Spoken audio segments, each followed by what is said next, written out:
अस्सलाम वालेकुम and good evening. मैं हूं आपकी मेज़बान सना हारून। आज बात होगी दो ऐसे इश्यूज़ की जो इस वक्त पाकिस्तान की सियासत और मईशत दोनों के दिल में हलचल मचा रहे हैं। एक तरफ पीटीआई के अंदर इंटर पॉलिटिक्स जो है उरूज पर हैं, इल्ज़ामात हैं, वजाहतें हैं, इख्तलाफात हैं और मज़ाकरात की बहस ने पार्टी के अंदर एक नई पावर स्ट्रगल को जन्म दे दिया है। सवाल ये है कि ये सिर्फ नाराज़गी है, कोई पॉलिटिकल जो है वो मिसअंडरस्टैंडिंग है, या वाकई पार्टी के अंदर एक बड़ी तकसीम की बुनियाद जो है वो रखी जा रही है। अलीमा खान के बयानात, सलमान अकरम राजा का जवाब, महमूद खान अचकज़ई का किरदार और बानी पीटीआई की सियासी अमानत, आखिर पार्टी किस सिमत जा रही है। और दूसरी तरफ हम देखते हैं कि ज़रा अगर आप लोग अपनी जेब पर हाथ रख कर सोचें नाज़रीन, तो पेट्रोल तकरीबन 400 रुपये लीटर खत्ते के दीगर ममालिक यानी भारत, बांग्लादेश और अफगानिस्तान से भी महंगा है। सवाल ये है कि आखिर ये प्राइस हाइक कब रुकेगी। जब पेट्रोल महंगा होता है तो सिर्फ गाड़ी का टैंक नहीं भरता, महंगाई का एक नया साइकिल जो है वो शुरू हो जाता है। ट्रांसपोर्ट से लेकर किचन तक, बिजली से लेकर रोज़मर्रा ज़िंदगी तक हर चीज़ मुतासर होती है। हुकूमत रिलीफ की बात करती है, मगर ग्राउंड रियलिटी क्या है? और सबसे अहम सवाल नाज़रीन, $1 मिलियन क्वेश्चन है कि क्या आवाम के लिए कोई लॉन्ग टर्म सोल्यूशन जो है वो मौजूद है, या ये महंगाई अब हमारी मुस्तकिल तकदीर बनती जा रही है। आज के प्रोग्राम के पहले हिस्से में हम पीटीआई के अंदरूनी इख्तलाफात, अलीमा खान के इल्ज़ामात, सलमान अकरम राजा के जवाब और महमूद खान अचकज़ई के किरदार पर तफसीली गुफ्तगू करेंगे। जबकि हम दूसरे हिस्से में महंगाई के तूफ़ान और पेट्रोल की जो कीमतें हैं वो जिसमें होश व इजाफा हो चुका है और इसके अवामी ज़िंदगी पर असरात का जायज़ा लेंगे। लेकिन नाज़रीन, यहाँ लेंगे एक ब्रेक से जब वापस आऊँगी तो अपने गेस्ट का आपसे इंट्रोडक्शन भी कराऊँगी। So let's take a short break. Welcome back नाज़रीन। अब अपने मेहमानों का मैं आपसे तारुफ़ कराती चलूँ। हमें ज्वाइन किया है पीटीआई के सीनियर रहनुमा हैं आमिर मुग़ल साहब, और साथ ही साथ हमें पीएमएलएन से ज्वाइन किया है राजा क़मरुल इस्लाम साहब ने। आप दोनों मेहमानों का बेहद शुक्रिया, आपको वेलकम कहेंगे शो में। और साथ ही साथ हमें तज़ियाकार हैं मुबश्शिर मीर साहब, उन्होंने भी हमें ज्वाइन किया है। और कुछ ही देर में हमें पाकिस्तान पीपल्स पार्टी से तैमूर तालपुर साहब जो है वो हमें ज्वाइन करेंगे। आमिर साहब, आपसे गुफ्तगू का आगाज़ कर लेते हैं, क्योंकि ज़ाहिर सी बात है आपकी पार्टी को लेकर बड़ी बातें जो है वो गर्दिश में हैं। सर, ये बता दीजिएगा कि आपने ख़ुद लिखा है, एक बड़ी तवील आपने एक फ़हरिस्त जारी की, एक लेटर लिखा है जिसमें आपने कहा है कि पीटीआई को सिर्फ पीटीआई से ख़तरा है। तो साफ बताएं सर कि असल ख़तरा बाहर से है या पार्टी के अंदर मौजूद है, कमज़ोर हिकमत अमली है और क़यादती जो तज़ादात हैं उस तनाज़ुर में आप बात कर रहे हैं, आप किसकी तरफ आपका इशारा है? जी, बिस्मिल्लाहिर्रहमानिर्रहीम। मैंने जो वो ट्वीट जिसकी तरफ आप इशारा कर रही हैं, मैंने बिल्कुल उसमें इस बात की तरफ इशारा किया है कि तहरीक इंसाफ को देखें, ग्राउंड पे तो कोई भी नहीं हरा सकता, क्योंकि इमरान खान की मकबूलियत है। इस वक्त पाकिस्तान के 70 से 80% लोग जो है वो इमरान खान के साथ हैं, तहरीक इंसाफ के साथ हैं। ठीक। और तहरीक इंसाफ इस वक्त एक मुश्किल दौर से गुजर रही है। तहरीक इंसाफ ज़ेर-ए-ताब है, इस सिस्टम के, इस निज़ाम के जो मुल्क पे काबिज है। तो ऐसी सूरत हाल में ज़ाहिर है हमें अपनी सफ़ों में इत्तेहाद रखना चाहिए, हमें अपनी सफ़ों में इत्तेफाक से रहना चाहिए। तो कुछ जो हमारे लोग हैं वो प्रोपेगंडे से मुतासर हो जाते हैं, और डेफिनेटली ये प्रोपेगंडा उन्हीं कुत्तों की तरफ से किया जाता है। कुत्तों ने इमरान खान को जेल में रखा हुआ है, जिन कुत्तों ने पाकिस्तान से जमहूरियत को लपेट दिया है, जिन कुत्तों ने अदलिया की आज़ादी को सलब कर लिया है, जिन कुत्तों ने पार्लिमान पे कब्जा किया हुआ है, वही इस किस्म की रूमर्स फैलाते हैं और आपस में लड़ाने की कोशिश करते हैं। तो मेरा उसकी तरफ इशारा था कि तहरीक इंसाफ को अपनी सफ़ों में इत्तेहाद रखना चाहिए, क्लैरिटी रखनी चाहिए, पार्टी को एक मजबूत लाएअमल देना चाहिए कि ये वो लाएअमल है जिस पे चल के हम हकीकी आज़ादी की मंजिल हासिल कर सकते हैं, ये वो लाएअमल है जिस पे हम चल के इमरान खान को रिहा करवा सकते हैं। और इस सिलसिले में मैंने एक रोड मैप पार्टी को दिया है, जिसमें मैंने एक तरीकाकार बताया है कि कैसे हम उसका पॉइंट नंबर 2 है कि हमें हर मंगल को अडयाला में इमरान खान की बहनों के साथ खड़ा होना चाहिए, पूरी पार्टी को खड़ा होना चाहिए। उस सिस्टम में अगर हम जिम्मेदारियां लगा दें सिर्फ पंजाब और केपीके की, हम बलोचिस्तान वालों को कहें वो बलोचिस्तान में एहतजाज करें, कराची वालों को, सिंध वालों को कहें वो कराची में करें, आज़ाद कश्मीर वाले आज़ाद कश्मीर में करें, जीबी वाले जीबी में करें। सिर्फ पंजाब और केपीके के जो 41 जिले पंजाब के हैं और 36 जिले जो है वो केपीके के हैं, तो अगर हर मंगल को 5 जिले पंजाब से आ जाएं और 4 जिले KPK से आ जाएं, तो ये 9 अजला अगर हर मंगल को आए और अपने ब्लॉक कोड से, हर ब्लॉक कोड से सिर्फ एक बंदा भी लेके आए, यानी कि 5 डिस्ट्रिक्ट के हर ब्लॉक कोड से सिर्फ एक बंदा भी, तो दोनों अजला से हर मंगल वाले दिन अलीमा खान के साथ, बहनों के साथ 10 से 15 हजार लोग आसानी खड़े हो सकते हैं आगे। और इनकी बारी, इन डिस्ट्रिक्ट की बारी दोबारा जो आएगी वो पूरे 2 माह बाद आएगी, यानी कि 2 माह में सिर्फ एक दफा आना है। तो ये एक ऐसा तरीका है जिस तरीके से हम वहाँ पे प्रेशर बना के, प्रेशर बढ़ा के लोगों को इकट्ठा करके। ठीक है, पॉइंट आ गया। आमिर मुगल साहब आपका, हमें ज्वाइन किया पाकिस्तान पीपल्स पार्टी से तैमूर तालपुर साहब ने। तैमूर साहब आपको वेलकम करेंगे शो में, आपका बहुत शुक्रिया, आपके कीमती वक्त का शुक्रिया। राजा साहब, आप ये बताइएगा कि आपकी जो जमात है मुसलसल ये मौक़िफ़ देती रही है माजी में भी कि जो है PTI के अंदर जो है वो टूट फूट का शिकार है। और कल भी मेरे प्रोग्राम में जो है आपके सीनियर रहनुमा मौजूद थे अकील साहब, उन्होंने भी यही कहा कि जी पार्टी जो है वो, बल्कि खादिम अली यूसुफजई ने भी कहा कि PTI जो वो ख़त्म शुरू हो चुकी है। तो सर आप क्या समझते हैं कि अब पार्टी को एक दूसरे को ये रोड मैप्स देने पड़ रहे हैं, जो सीनियर क़यादत है उसके समझ में क्यों नहीं आ रहा? अलीमा बीबी के बयानात मौजूद हैं, वो काफ़ी जो है नाराज़ नज़र आ रही हैं, और सलमान अकरम राजा के भी बयानात सामने आ रहे हैं। तो ये सारा कुछ जो पार्टी के अंदर चल रहा है, आप क्या समझते हैं कि क्या वाकई जो PTI है वो तबाही के दहाने पे पहुंच चुकी है? देखें, अगर ये मुझसे आपने सवाल किया जी राजा साहब, पहली बात तो ये है कि किसी दूसरी सियासी जमात के बारे में, उसके अंदरूनी मामलों के बारे में बात करना मुनासिब नहीं होता जब तक कि कोई एक्सप्रेसली सवाल पूछा ना जाए। अब चूंकि आपने एक्सप्रेसली एक क्वेश्चन किया है कि ये जो उस जमात की एक आपने तस्वीर कुशी की है, और वो बिल्कुल हकीकी की है, उसमें कोई दो राय नहीं है। पाकिस्तान का अर्जी शऊर शहरी ये समझता है कि उस जमात के में जो अंदरूनी उनके इख्तलाफात हैं वो हमने नहीं पैदा किए, ना हमारा उसमें कोई हिस्सा है, बल्कि हम तो कोई जमात ख़त्म शुद्ध नहीं होती। ये एक दिहाइयों का पाकिस्तान में भी तजर्बा है, दुनिया भर में, तो मैं बिल्कुल ये नहीं कहूँगा कि ख़त्म शुद्ध हो गई है।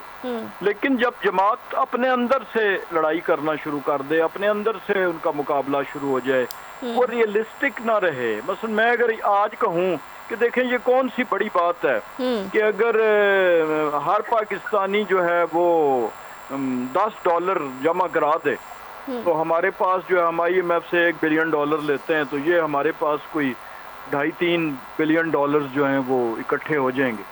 तो ये बज़ाहिर तो बड़ी आसान सी बात लगती है, भाई $10 को 3,000 या 2,500 रुपया बनता है। लेकिन सवाल ये है कि क्या वो देंगे? तो इसी तरह जब इस किस्म की गैर हकीकी चीज़ों पे बुनियाद रखी जाती है, तो अब वर्कर जो है किसी भी सियासी जमात का, उसकी एक हिम्मत होती है, उसकी मुआशी सूरत हाल होती है, उसकी अपनी मजबूरियां भी होती हैं। ठीक है, वो सियासत करता है, हमारे साथ भी करता है, हमारे भी इज्तिमात में इकट्ठे होते हैं, लेकिन हम उनको स्पेस भी देते हैं। जब एहतजाज भी था, जब हमारी सियासी जमात जो है वो प्रोटेस्ट में थी, मुश्किल में थी, क़यादत कैद में थी, तो वो रोज़ अपने वर्कर्स को आजमाइश में नहीं डालती थी। कहीं साल 6 महीने बाद कोई एहतजाज कर लिया जाता था और बाकी जो है वो एक तरीके से और एक तरतीब से चला जाता था। अब बुनियादी तौर पर तो वर्कर्स का भी इनकी जमात में यही ख्याल है, बल्कि वकास अकरम साहब का आए थे ऑडियोज और दीगर कि जब उन्होंने कहा कि जी हम ही पे शक किया जाता है, हम ही पे गद्दारी का इल्ज़ाम लगाया जाता है, और हम ही पे कहा जाता है कि जी आप फिर बंदे भी लेके आए। फिर जब आप बयानात अगर आप देखें आपस में एक दूसरे के, अच्छी सूरत हाल नहीं है किसी भी सियासी जमात के लिए, और हमें उस पर कोई बिल्कुल खुशी नहीं है, लेकिन हकीकत यही है जो के बता रहे हैं। अच्छा तैमूर तालपुर साहब, आप क्या समझते हैं जब किसी जमात के अपने ही लोग ये कहना शुरू कर दें कि जी पार्टी को खुद अपनी सफ़ों से ख़तरा है, तो आप क्या समझते हैं, क्या ये सियासी इख्तलाफ है या तंजीमी बहरान है? क्योंकि हम ये देख रहे हैं कि सलमान अकरम राजा बड़े गुस्से में नज़र आए और उन्होंने बाकायदा कैटेगोरिकली जो है बानी पीटीआई की बहनों का नाम लिया, अलीमा खान साहिबा का भी नाम लिया, और क्योंकि उन्होंने उन पर इल्ज़ामात लगाए, उन्होंने कहा कि हमें जो है वो किसी भी किस्म के ओहदों की मुझे ज़रूरत नहीं है, और उन्होंने कहा मैं इस दफ़ा फिर इस्तीफ़ा भिजवाऊँगा और मैं चाहूँगा कि मेरा इस्तीफ़ा एक्सेप्ट किया जाए। अब जब पार्टी के अंदर इस किस्म का बहरान देखने में आ रहा है और अपने पार्टी के लोग जो है एक दूसरे को रोड मैप दे रहे हैं कि जी आपने अब इसके ऊपर लाएअमल आपने इख्तियार करना है, तो आप क्या समझते हैं कि ये किस तरफ जा रही है पीटीआई, और क्या वाकई बानी पीटीआई को छुड़ाने के ख्वाहिशमंद हैं इनकी जो टॉप लीडरशिप है, या आपस की बंदर बांट में ही लगे हुए हैं? बिस्मिल्लाहिर्रहमानिर्रहीम, बहुत बहुत शुक्रिया। देखिए जी, मैं समझता हूँ कि अब पीटीआई खुद, पीटीआई की लीडरशिप, पीटीआई के वर्कर्स सस्टेन नहीं कर सक रहे, और ये अब आपके मेरे हर किसी के सामने आ गया। ये this is no secret now, everybody knows about it. ना इनके वर्कर निकलने को तैयार हैं, ना इनके लीडरशिप किसी पॉलिसी पे चलने को तैयार हैं। जो बातचीत के जरिए मसले हल करने की कोशिश करता है उसको इमरान खान अपने गद्दारों की लिस्ट में शामिल कर देता है। उनसे मुलाकातें तो ऐसी बंद है, पर जब मुलाकातें खुली थी तब भी बंद कर देते थे। तो आप ये जो बात कर रहे हैं अभी कि हम फलाने डिस्ट्रिक्ट से इतने लोग लाएं, फिर फलाने डिस्ट्रिक्ट से इतने लोग लाएं तो 5-10 हज़ार हो जाएंगे। भाई अभी जो हालात हैं, आप 1-2 दर्जन लोगों की बात करें वो आ जाए तो बहुत, ये 5-10 हज़ार बंदे की कहानी आप भूल जाएं। ऐसा कुछ भी नहीं हो रहा और ऐसा कुछ भी नहीं होने वाला। मेरे ख्याल से इस टाइम पीटीआई वैसे भी टूट फूट का शिकार हो चुकी है। इनके 8-10 अलग अलग लीडर्स अपने अपने विंग्स बना के अनऑफिशियली बैठे हुए हैं। तो मेरे ख्याल से ऑफिशियली मैं मानता हूं कि कोई ब्रेक थ्रू नहीं हुआ कि इसके 10 फैक्शन बन जाए या एक नया इनका सेक्शन बन जाए, या इनके जो कह रहे थे कि एक नई धर बनने वाली है। पर वी ऑल नो, वो हो या ना हो, ये ऑलरेडी उसका शिकार हो चुके हैं। ये अब जमात ना मुंजमन रही है, ना इकट्ठा रही है, ना एक साथ है, और ना आपने देखा है पिछले आप मेरे ख्याल से 1.5-2 साल का अगर रिकॉर्ड निकाल लें, ना ये जलसा कर सके हैं, ना ये जलूस कर सके हैं, ना ये एहतजाज कर सके हैं। लोग निकलने को तैयार नहीं है। एक तो जो फेसेस शक्ल छुपी हुई थी पीटीआई की वो खुल के सामने आ गई है। तैमूर साहब, लोग निकलेंगे कैसे? ये कॉल देते हैं, एहतजाज की कॉल देते हैं, लेकिन इनके लीडरान खुद नहीं पहुंचते, तो अवाम भी समझ गई कि कब तक अवाम जो है वो इसी तरह ख्वार होती रहेगी। बिल्कुल, और ये इल्जाम लगाते रहते हैं हुकूमत ने ये कर दिया, हुकूमत ने लोग नहीं इकट्ठे कर दिए। हमने सिंध में तो इनको ग्राउंड भी दिया, सिक्योरिटी भी दी, इनको पूरे इंतजामात करा के दिए। हमारे डिविजनल प्रेसिडेंट कराची के सईद गनी साहब उनको जाके एयरपोर्ट पे सीएम को लेके भी रिसीव करने भी चले गए। आखिर में क्या हुआ, लोग जमा नहीं हुए, वो पुलिस वालों को मार कुटाई की, 2-3 अपना गाड़ियां जो थी डीएसएनजी उनको तोड़ फोड़ करके चले गए। तो आपसे जब लोग नहीं हो रहे तो आप घर पे बैठे यार, छोड़े लोगों को, बेचारों की जानें छोड़े। बहुत लोगों ने सफर किया है, पता नहीं कितने बेचारे बच्चे अभी तक जो है जेलों में पड़े हुए हैं, क्योंकि उनसे उल्टे सीधे जो काम कराए, उनसे जो दुश्मनियां कराई, उनसे जो हमले कराए, वो बेचारे अपने केसेस खत्म नहीं कर सके। कोई आपने मुफ्त का वकील किसी को दिया? हमारी पार्टी में तो मसले मसाइल होते हैं, हमारे लोग अरेस्ट होते हैं तो हम उनके वकील करते हैं, हम उनकी बेलें करते हैं, हम बेल के पैसे अपनी जेबों से देते हैं, लोगों को छुड़ाते हैं। तो पीपल हैव सीन नाउ कि भी पीटीआई का ना कोई फ्यूचर है और ना कोई और जूते खाने को तैयार है। कुछ चंद ऐसे लोग अभी भी हैं, बिल्कुल है, मैं ये कहूंगा खत्म हो गए कि कुछ हैं जो अभी भी कुर्बानी देना चाहते हैं, पर वो तंग आ गए, वो थक के बैठ गए।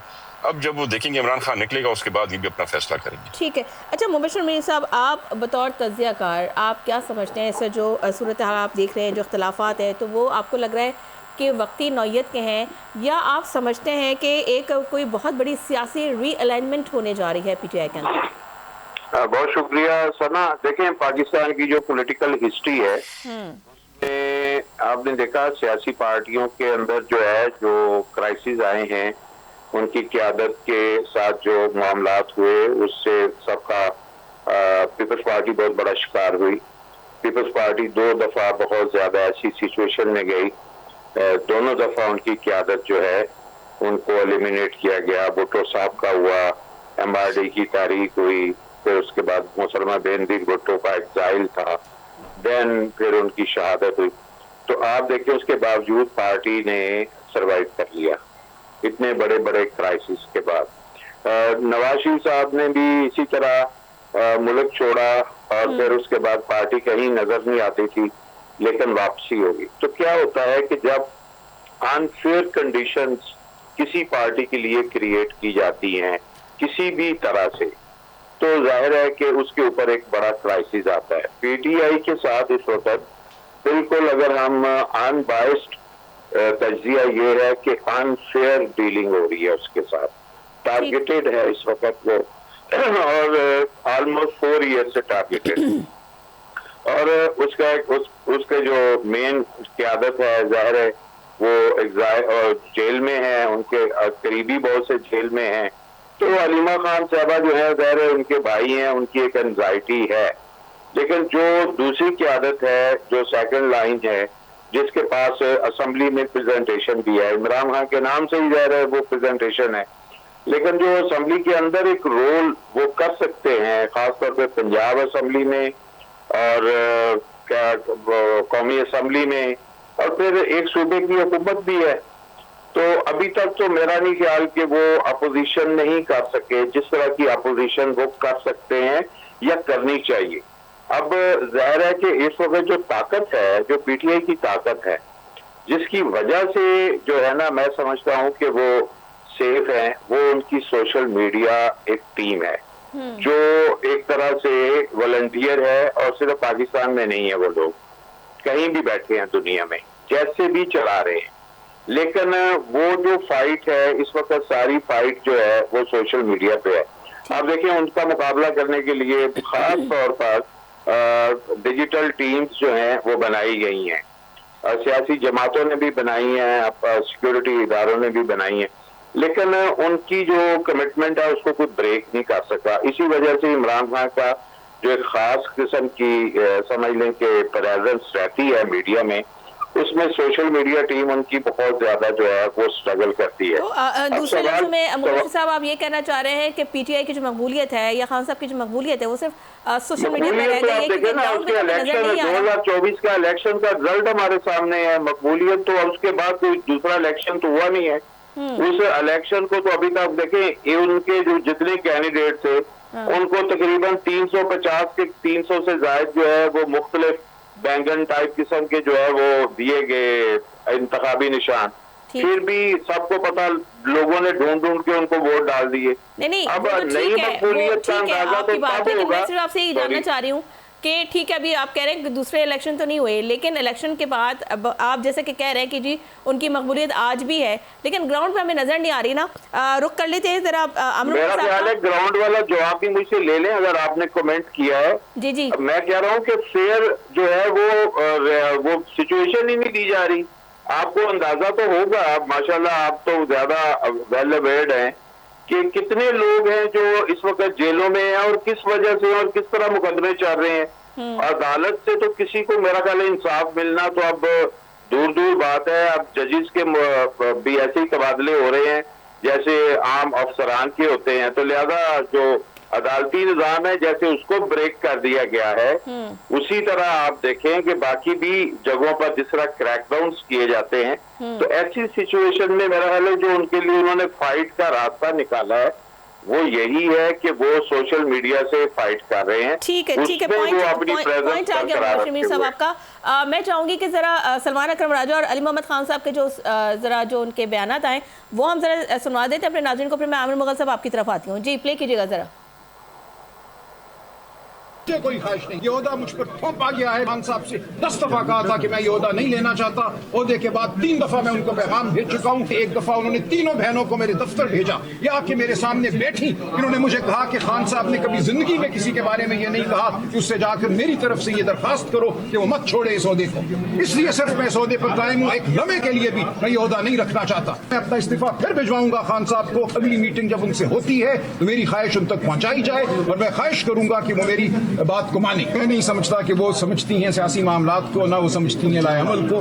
अच्छा, जई साहब और अलामा नासिर को हमने वापस लाना है, उनको एक तरीके से खाइफ किया गया है। मैं ना जनरल सेक्रेटरी हूँ, ना मैं चेयरमैन हूँ, ना अपोजिशन लीडर हूँ, ना मुझे कोई तमन्ना है। जितनी इस वक्त क़यादत हमारी टॉप पे बैठी है, सबसे ज्यादा जेल काट के बैठा हूँ। अगर मैं इनको मान रहा हूँ, आप भी इनको माने, क्योंकि अगर हमारा मुखालिफ क्या चाहता है, हमारी जमात में बद इत्तेफाकी हो, इसमें यूनिटी ना हो, हम एक दूसरे के पीछे पड़े, कभी ऐसा ना कीजिए। कभी ऐसा ना कीजिए। पार्टी में अगर किसी से इख्तलाफ है, हम मौजूद हैं, पार्टी में कुछ लोग मौजूद हैं, हमसे बात कीजिए, हम आपकी उससे बात करा देंगे, मसला हल हो जाएगा। इस वक्त इमरान खान की अगर आप कोई हेल्प कर सकते हैं, वो एक कर सकते हैं कि आपस में आप इत्तेफाक और इत्तेहाद में फर्क ना आने दें, नंबर 1। नंबर 2, मैं हुकूमत वक्त को कहना चाहता हूं, ये सारी कुर्बानी हमने देनी है या आप सिर्फ हलवा खाने बैठे हैं?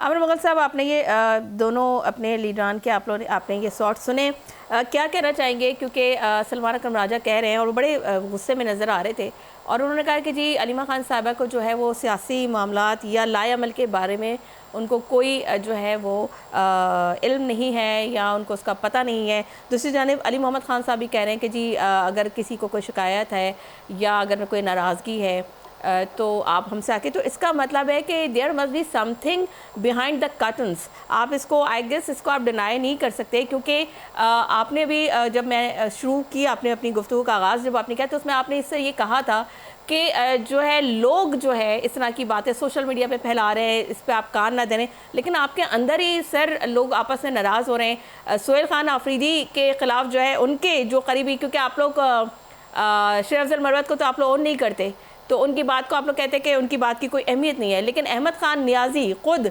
जो है वो लॉन्ग मार्च की कॉल दे चुके हैं, वो अगेंस्ट सोहेल खान आफरीदी के अगेंस्ट जो है वो लॉन्ग मार्च कर रहे हैं, एहतजाज कर रहे हैं। क्या कहेंगे आप? जी, मैं सबसे पहले तो मुझे बड़ा अफसोस हुआ तैमूर तारपुर साहब की बातें सुन के। वो कितने धड़ल्ले से और कितनी दिलेरी के साथ झूठ बोल रहे थे नेशनल टीवी पे बैठ के कि हमने इन्हें फ्री हैंड दिया। सारी दुनिया ने देखा कि जब सोहेल आफरीदी गए कराची के दौरे पे, बिल्कुल उन्हें वेलकम किया वहाँ पे सईद गनी ने, और लेकिन उसके बाद क्या किया उनके साथ जब वो हैदराबाद गए और जब कराची हमने जलसा रखा तो आपने जलसे की इजाज़त ही नहीं दी हमें, और आप वहाँ से उठा के लोगों को डंडे मार के आप गाड़ियों में डाल के ले जाते रहे और आपने पूरी कोशिश की कि जलसा नाकाम हो। ये पूरी दुनिया ने देखा है, लाइव मनाजर चले हैं। अगर तहरीक इंसाफ अपनी मकबूलियत खो चुकी है, अगर अवाम तहरीक इंसाफ के साथ नहीं है, तो आप ज़रा फ्री हैंड दे के देखें, आप पुलिस को पीछे करें और आप देखें फिर तहरीक इंसाफ कितने बड़े जलसे करती है कराची में और लाहौर में और पूरे पाकिस्तान में। जब तहरीक इंसाफ जलसे की कॉल दें, आप लाठी चार्ज करते हैं, आप गिरफ्तारियाँ करते हैं, आप चारदीवारी का तकद्दस पामाल करते हैं, आप औरतों के साथ जुल्म करते हैं, बच्चों और बूढ़ों के साथ जुल्म करते हैं, उन्हें उठाते हैं, उन पर दहशतगर्दी के झूठे पर्चे देते हैं, तो फिर कहते हैं तहरीक इंसाफ की मकबूलियत नहीं है।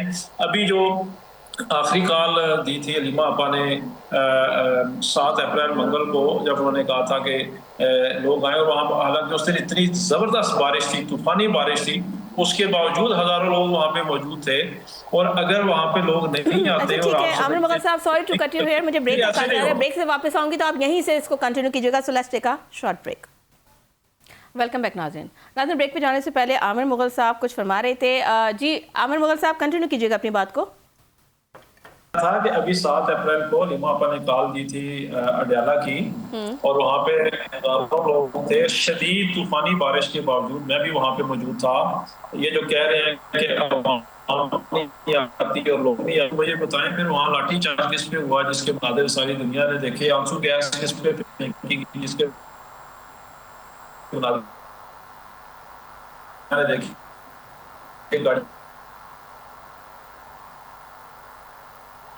किसकी तोड़ी गई, एकदम का झूठा पर्चा हुआ, वो किस दहशतगर्दी का झूठा पर्चा लेके उनको जेल भेज दिया गया। हमारे ट्रेडर्स के साजिद साहब उनको जेल भेज दिया गया। अलीमा बीबी तो खुद जो है वो बड़ी शदीद गुस्से में थी, बड़ी सीखपा थी। उन्होंने कहा कि मैंने 10,000 कारकुनान को पहुंचने के लिए कहा था, तो 15 से 20 लोग इकट्ठा नहीं हुए। आप लोग मीनार पाकिस्तान पे जलसा कैसे करेंगे, कैसे लोग इकट्ठा करेंगे?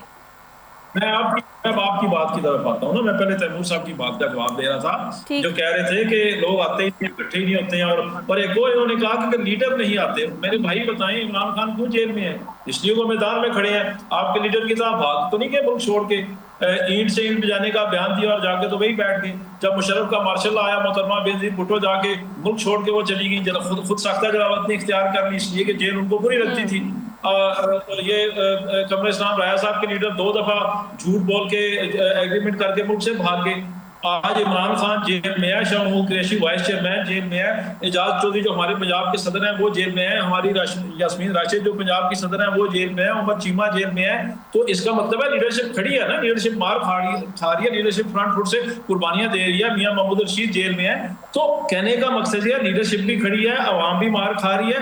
आप जुल्म कर रहे हैं, आप फस्तायत कर रहे हैं, आपने बंदूक की नोक पे अदालतों को, निजाम को, सिस्टम ठीक है, को, पार्लियामान को, आमिर मोहम्मद साहब आपका पॉइंट आ गया। मैं इस पे आप ही की बात के ऊपर मैं जरा राजा कमल साहब से कमेंट ले लेती हूँ। जी जी, आपने जो नहीं, एक मिनट, आपने जो सवाल किया जो तरीके इंसाफ में इख्तिलाफात हैं, आपने कहा जी कि अहमद न्याजी एक बात कह रहा है, अलीमा दूसरी बात कह रही है, सलमान अकरम राजा तीसरी बात कह रहे हैं, फलाना चौथी बात मैं नहीं कह रही, जो ये रिकॉर्ड का हिस्सा है। सुने सना, आपको तो लाइन मिलती है तरीके इंसाफ के इख्तिलाफात पे बात करने की, आप इस पे बात क्यों नहीं करती हैं कि अलीमा खान और उज़मा खान और नूरीन न्याजी को उधर उन पे टॉर्चर क्यों किया जाता है, उन पे सिंगल टेम्परेचर पे उन पे वाटर कैनन क्यों फेंका जाता है? जिस वक्त ये वाकया हुआ था हमने इससे भी बात की थी। देखिए ऑब्वियसली हमने इससे भी सवाल किया था हुकूमत से कि जब वो मिलने आए या अगर पुरअमन एहतजाज कर रहे हैं तो वाटर कैनन का इस्तेमाल नहीं करना चाहिए था। इसको हमने कंडेम किया था। लेकिन अभी मेरा जो आपसे सवाल था, जो सलमान अकरम राजा ने अलीमा खान साहिबा के लिए कहा कि उनको सियासी मामलात में कोई उनको इल्म नहीं है, उनको कोई लाएमल के बारे में उनको इल्म नहीं है, उसका जवाब आपने दिया नहीं आपने, लेकिन तैमूर तालपुर साहब की बात का जवाब जरूर दिया। मैं जरा राजा कमरुल इस्लाम साहब क्योंकि मौजूद हैं, सर आप बता दीजिए कि जो जितनी बातें भी अभी क्यों नहीं करती हैं कि कारकुनान को वहां पे वो कुछ स्पेशल टॉस खान ने फलाना बयान क्यों दे दिया? आमिर मुगल साहब, मुझे दूसरों को भी शामिल गुफ्तगू करना है, ज़रा दूसरे भी मेहमान हैं, उनको भी मुझे टाइम देना है। राजा कमरुल इस्लाम साहब, आप गुफ्तगू सुन रहे हैं आमिर साहब की, तो आप जरा इस पर कमेंट कर दीजिएगा। वो ये कह रहे हैं कि जी हम तो लोग इकट्ठा भी करते हैं, लेकिन हुकूमत जो है उनके ऊपर डंडे बरसाती है, उन पर तशद्दुद करती है, उनको टॉर्चर करती है, उन पर दहशतगर्दी के मुकदमा दर्ज कर दिए जाते हैं, और तो हम किस तरह से लोगों को निकालेंगे? अब आप इस पर कमेंट कर दीजिए। मेरी बात तो आप कंप्लीट होने देती है ना, आप उनसे बेशक सुने। मेरी सिर्फ इतनी सी अर्ज है, ईमान मजारी जेल में है 100 दिन से, आप उस पर बात करें। उनके शोर हाथी चट्ठा जेल में आप उन पर बात करें। जो आमिर मुगल साहब, आपका पॉइंट आ गया, मुझे उनसे कमेंट लेने दीजिए काइंडली, क्योंकि जाहिर सी बात है मुझे सब लोगों को इक्वल टाइम देना है। जी राजा साहब कमेंट कीजिएगा। जी राजा साहब, उन पे आप बात करें। जो इमरान खान को बेगुनाह जेल में रखा है उन पे बात करें। जो इमरान खान की बहनों को मारा जाता है आप उन पे बात करें। जो यस्मीन राशिद को जेल में रखा गया आप उन पे बात करें। आमिर साहब, I am the host, I have to decide कि मुझे किस पे बात करनी है। ऑब्वियसली आपकी पार्टी का ऐसा इशू है तो आप तो उसी पे बात करूंगी ना। आपका पॉइंट आ गया, आप प्लीज काइंडली दूसरे मेहमानों को भी बात करने दीजिए। जी राजा साहब कमेंट कीजिएगा काइंडली। पहले कहा कि इस पे हमारा गो के कमेंट नहीं बनता, लेकिन बात यह है कि वो जो लोग आते हैं वो सब देखते हैं, उनको रोज वहाँ पर मीडिया भी देखता है, वो गिनती करते हैं। मीडिया को भी छोड़ें आप, मीडिया भी बायस हो सकता है, हुकूमत की रिपोर्ट्स बायस हो सकती हैं। जो पानी पीटीआई की बहनें कह रही हैं वो तो गलत नहीं कह रही ना। अगर उन्होंने 20 का फिगर दिया है या 30 का दिया है या 50 का दिया है, तो वैसे भी इनकलाब लाने वाले ये शिकवे तो नहीं किया करते कि जी वो आगे से जो है वो होता है। पहले तो चलें सर्दियां थी, वो ठंडे पानी की बात चली थी, तो अब तो मौसम भी अच्छा है, मौसम बारिश भी कोई इतनी ज्यादा आड़े नहीं आती। तो मेरा वही ख्याल वही है जो पार्टी की अक्सरियत इनके तरफ से आता है कि लोग जो तजिया नगार भी जो इंडिपेंडेंट है वो भी यही कहते हैं कि काम करने वाले लोगों की डे टू डे जो मिडिल क्लास होती है उनकी एक बर्दाश्त होती है, उनकी एक लिमिट होती है। और वो खुसूसन जब उन्हें पता चले कि जब जो लीडरशिप है उनके अंदर यकजहती नहीं है, वो आपस में एक दूसरे पे जो है वो इल्ज़ामात की बुछाड़ कर रहे हैं और एक दूसरे को नीचा दिखाने के लिए। आपको मैं अगर हकायक बताऊं, और वो रोज़ ज़ाहिर मीडिया देखता भी है, कि जितनी लड़ाइयाँ अडयाला जेल के बाहर और उन नाकों पे अपने इनकी जमात के अपने कारकुनों के दरमियान होती हैं, उससे वो पुलिस का जो के साथ उनकी है कोई क्लैश या इंटरेक्शन जो बाज़ औक़ात हो जाती है, वो उसका अशरे अशीर भी नहीं है पुलिस वाला। यानी आपस में वो जो एक गुत्थम गुत्था होना, और रोज़ आप देखें सोशल मीडिया पे वीडियोस चल रही होती है, तो बुनियादी तौर पर ये कोई अच्छी सूरत हाल नहीं है, ये काबिल रश्क नहीं है ना हमारे लिए ये कोई ज़्यादा खुशी की या उसका बायस है। बल्कि हम समझते हैं कि सियासी जमातों के अंदर जहाँ बाकी दीगर चीज़ें होती हैं वहाँ पे डिसिप्लिन भी एक बड़ी अहम चीज़ है, और वो डिसिप्लिन जो है वो सियासी हर जमात के अंदर, चाहे वो हमारी सियासी जमात है चाहे इनकी सियासी जमात है, वो लीडरशिप इन्फोर्स करती है। लेकिन जब वो व्यूज़ का झगड़ा हो आपस में कि किसके व्यूज़ ज़्यादा होंगे, किसने आज जो है ज़्यादा सनसनीखेज बात की, किसने क्या बात की, तो फिर इस किस्म की जो म्यूचुअल राइवलरीज होती हैं, वो डेवलप हो जाती है। ये ह्यूमन साइकोलॉजी है, बड़ी बेसिक ह्यूमन साइकी है। इस पे ना किसी को खुश होना चाहिए, ना किसी को एतराज़ होना चाहिए, बल्कि खुले दिल से एडमिट करना चाहिए और उन खामियों को दूर करने की कोशिश करनी चाहिए। लेकिन इस वक्त जो इम्पोर्टेंट बयानात हैं वो दो ही हैं। एक सलमान अकरम राजा साहब के हैं, जिस तरीके से उन्होंने कहा, बल्कि कल तो उन्होंने कहा कि मिसाल दी कि 28 साल जो हैं वो नेल्सन मंडेला जेल में रहे थे और उसके बाद निज़ाम तब्दील हुआ था। ये उन्होंने बड़ी बड़ी बड़ी वजाहत के साथ, सराहत के साथ और एम्फसाइज करके उन्होंने कहा। और दूसरी तरफ अलीमा बीबी के जो बयानात हैं, जिस तरीके से वो इजहार कर रही हैं मायूसी का अपनी लीडरशिप पे, तो वो भी सामने है। तो अब इन दो की रोशनी में कोई भी तज्जिया नगार जो बात करेगा उस पे जो है किसी को एतराज़ नहीं होना चाहिए, ना मुझे, ना मेरी राइवल सियासी जमात के किसी मेंबर को, क्योंकि ये अब नविश्ता दीवार है, नज़र आ रहा है। और ये जैसे मैंने पहले कहा कि ह्यूमन साइकी है, जब नाउमीदी हो जाती है किसी सियासी जमात किस लिए काम करती है? सियासी जमात इसलिए काम करती है कि उसे हुकूमत मिले, और वो हुकूमत लेके तो अपने प्रोग्राम जो उसके होते हैं उनको अमली जामा पहनाए। ठीक। अब जब वो उम्मीद टूटती है पॉलिटिकल पार्टी में, तो वो हर टीयर पे, हर लेवल पे मायूसी फैलती है, और फिर अपनी कोताहियां और कमजोरियां नजर आती हैं, वो वजूहात नजर आती हैं जिसकी बिना पर वो इस हालात को पहुंचे, और फिर इनकी बुनियाद पे एक दूसरे पे तनकीद शुरू होती है। ये वो बुनियादी चीजें हैं जिनकी वजह से ये शुरू हुई। तो अब मेरा ख्याल है इसे खुले दिल से बर्दाश्त करना चाहिए। ये एक हकीकत है, ये खुली हकीकत है। इससे जो इनकार करेगा वो वही बात है कि सूरज की हकीकत से तो इनकार नहीं किया जा सकता। ठीक है, ठीक है, आपका पॉइंट आ गया। अच्छा, ऑब्वियसली मैंने अपने प्रोग्राम के स्टार्ट में ही कहा था कि हमारे आज के प्रोग्राम के दो टॉपिक्स हैं। ऑब्वियसली पहला टॉपिक पे हमने काफ़ी लंबा डिस्कशन कर लिया, लेकिन बहरहाल इसका कंक्लूजन कुछ नहीं निकला, क्योंकि हर बात यही है कि जब अगर पार्टी के अंदर आपस में अगर इतने इख्तिलाफ आते हैं तो आगे का जो रोड मैप है, जैसे कि आमिर मुगल साहब ने भी दिया, उसके ऊपर कब और किस तरह से इम्प्लीमेंट होगा, तो ये अब इनकी पार्टी इसके ऊपर अगर एक मेज़ पे बैठती है तो उसके ऊपर वो डिसीजन लेंगे। बहरहाल प्रोग्राम के दूसरे हिस्से की तरफ चलते हैं, जो महंगाई और जो पेट्रोल प्राइसेस हैं और आवाम जो है इस जो जिस बहरान का शिकार हो गए, जिस मुश्किलात का शिकार हो गए, इस पर थोड़ी सी बात कर लेते हैं। आपसे शुरू कर तैमूर तालपुर साहब, आप बताइएगा कि इस वक्त जो पेट्रोल की जो कीमतें हैं, जो जिसमें होशरुबा इजाफा कर दिया गया है, तो उस हवाले से आप क्या कहेंगे? क्योंकि आप इत्तेहादी हुकूमत का हिस्सा होने के नाते सर, आप समझते हैं कि ये महंगाई जो है ये बिला जवाज़ जो है इस वक्त आवाम के ऊपर डाली गई है और आवाम को रिलीफ देने के बजाय और मजीद आवाम के ऊपर बोझ डाल दिया गया है?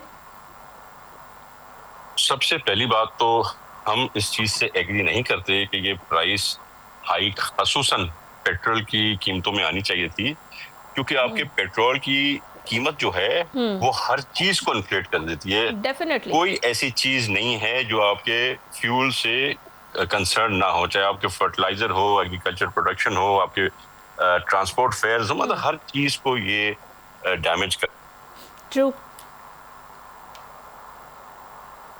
करती है। तो हम इस चीज के फेवर में नहीं है। ये भी हम जरूर समझते हैं कि जो हालात हैं वो हालात अच्छे नहीं है, और जिस तरह से पाकिस्तान कोशिश कर रहा है और कामयाबी से कोशिश कर रहा है इस जंग को इख्तिताम तक पहुंचाने की, उस हिसाब से मैं समझता हूं जब तक ये चीजें सारी सॉल्व आउट नहीं होती और जब तक पर बैरल क्रूड ऑयल और ब्रेंट ऑयल की प्राइसेस वापस कंट्रोल नहीं होती, तो कुछ मैं समझता हूं कि बेहतरी आने के चांसेस काफ़ी कम होंगे। लिहाजा हमें पूरी दुनिया की तरह, पाकिस्तान शायद अभी वाहिद मुल्क नहीं है जो इन परेशानियों से दुश्वार है, ये पूरी दुनिया, चाहे गल्फ स्टेट्स हो, चाहे यूएस हो, चाहे यूरोप हो, चाहे यूके हो, चाहे पाकिस्तान हो, हम सब इसमें से बराबर का नुकसान खा रहे हैं। काश के डोनाल्ड ट्रंप थोड़ा पहले सोचते ये गलती करने से, ईरान पे हमला करने से, कि पूरी दुनिया को वो किस अजियत के थ्रू ले जा रहे हैं। पर यस, ये मैं समझता हूँ हुकूमत का जिम्मा है और हुकूमत को सब्सिडीज जो दी हैं उनको और इंक्रीज करना चाहिए, खसूसन वो जो मिडिल क्लास और लोअर मिडिल क्लास के तबके के पाकिस्तान के सिटीजन हैं उनको। अच्छा, मुबशिर मीर साहब, तेल महंगा, आवाम मुतासर, हुकूमत की जो माशी कारकर्दगी है उस पर बहुत बड़ा सवालिया निशान उठ रहा है। कहा यह जा रहा है कि जो फ्यूल प्राइसेस बढ़ाए गए हैं उसके ऊपर जो इतना होशरुबा टैक्स लगाया गया, जो लेवी की मद में लगाया जा रहा है, वो बेसिकली जो IMF का जो इनके ऊपर एक प्रेशर है उसकी मद में लगाया गया है। क्या कहेंगे आप? जी बिल्कुल ठीक आपने कहा कि इस सेटअप को ऑलमोस्ट 4 ईयर हो गए हैं। 2 साल उन्होंने पहले गुजारे और 2 साल अब गुजार लिए। लेकिन उस वक्त भी प्राइम मिनिस्टर जो है शहबाज शरीफ साहब थे और पीपल्स पार्टी साथ थी और फिर निगरान दौर भी इन्हीं की जेरे साया था। अब 2 साल गुजार लिए, लेकिन इनके पास कोई ना इकोनॉमिक रिवाइवल मॉडल कोई नहीं है। आप देख लें कि ये एडहॉक सिस्टम पे चल रहे हैं और एनर्जी प्राइसेस जो है ना उनकी बुनियाद पे अपना रेवेन्यू जमा करने की कोशिश करते हैं। टैक्सेशन को ना तो ठीक किया है, ना ही अपने इंतजामी अखराजात जो हैं उनको ये कंट्रोल कर पा रहे हैं। और आप देख लें किस तरह खरीदारियां हुई हैं, जहाजों की खरीदारियां हुई हैं, फिर उसके बाद जो लेविश किस्म का निजाम है, गाड़ियां जो हैं वो किस तरह खरीदी जाती हैं।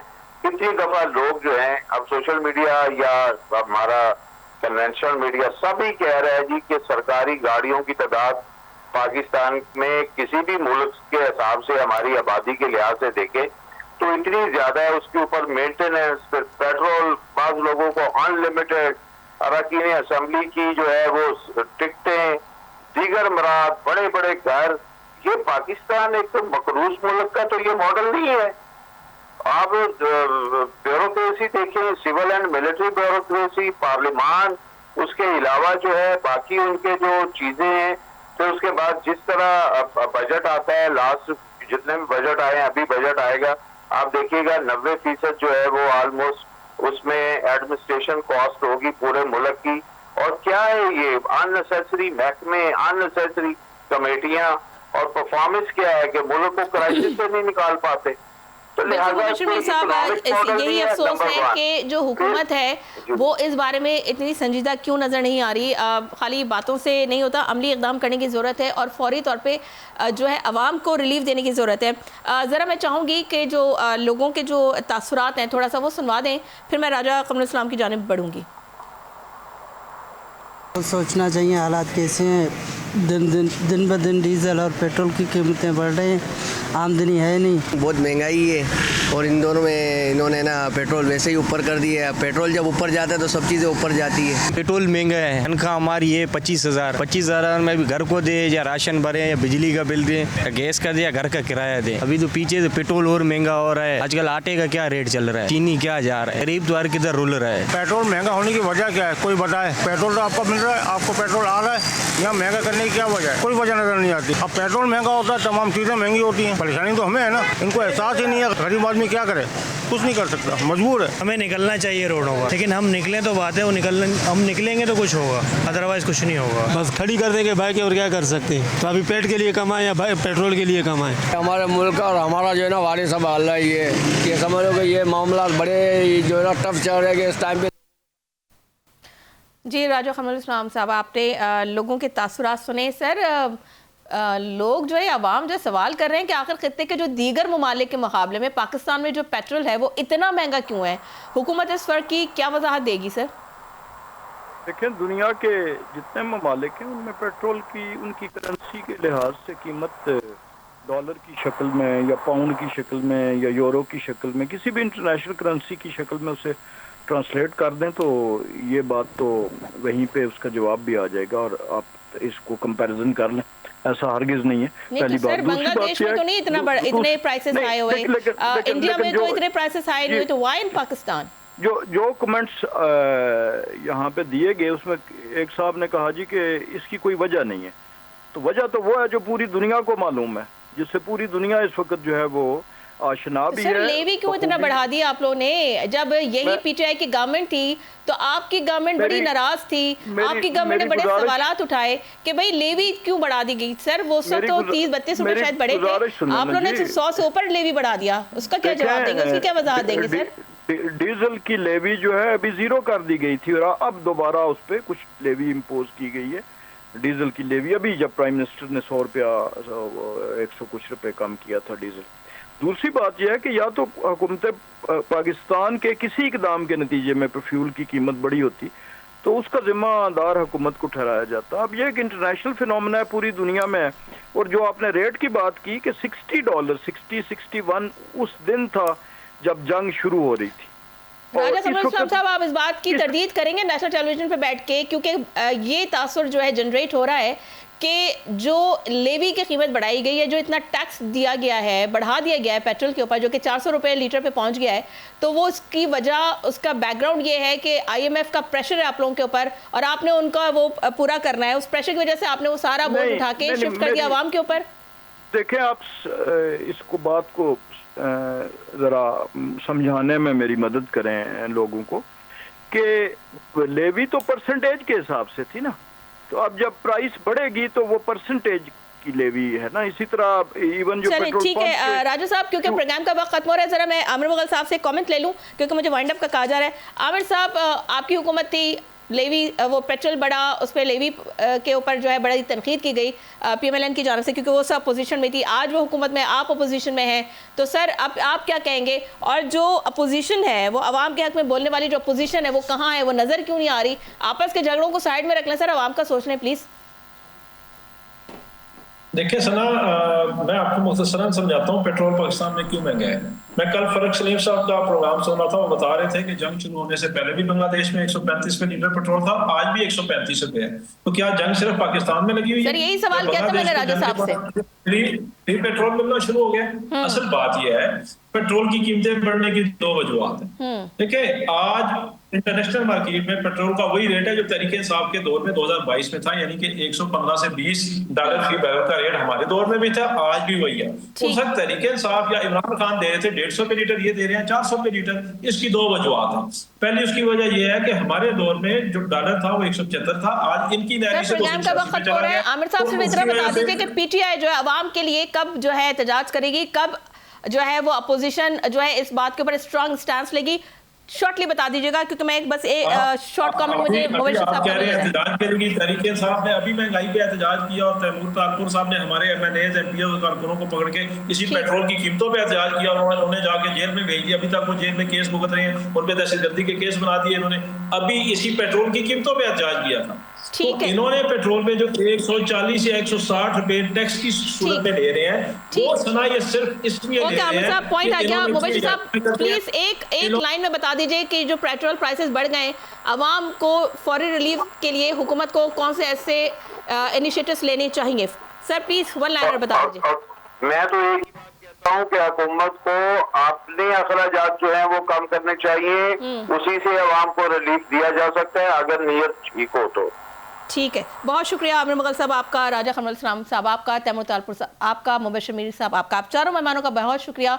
नाज़रीन मुझे दीजिए इजाज़त, अपना रखिएगा बहुत ख्याल, अल्लाह हाफ़िज़।